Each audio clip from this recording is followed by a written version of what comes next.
My granny was saying, Victoria, you should put the sash on. I'm like, Nanny, I'm in my rubber boots.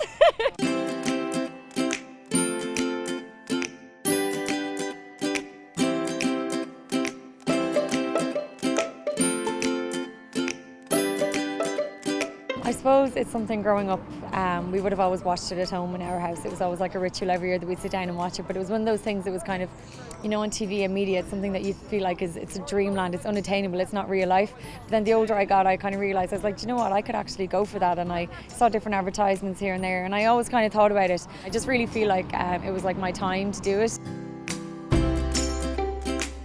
In 2009, my family from Ireland were encouraging my sister, Chelsea, to enter, and she sort of said, you know, I'll do it so long as you do it with me. And so we both did it together for the Queensland selections. Obviously, neither of us, we didn't get selected. And I always just had this feeling that I wanted to do it again. Once I got to 27, I thought this is my last year to do it, so I should give it a go, and here we are. When I was a little girl, I'm the firstborn grandchild in Kildare, and I always grew up watching the Rose and knowing everything about the Rose and expecting to run for the Rose one day. And when we moved, there was no Florida Centre over in America, and we looked into the Kentucky Rose or the Philadelphia Rose and found out you had to live there.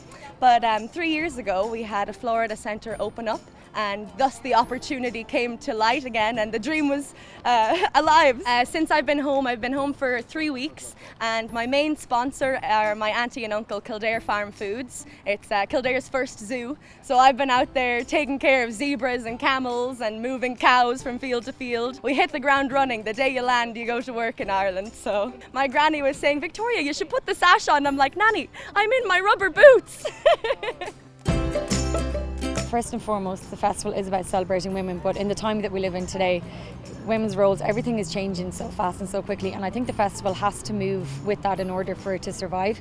But I also think it does hold on to some traditions which I think are very important. I think in a world that's changing as fast as it is, I think it's very important that we hold on to some traditions, and I think the festival has done that whilst moving and, you know, celebrating and promoting modern women as well. So I think they have the right balance with it. 1, 2, 3.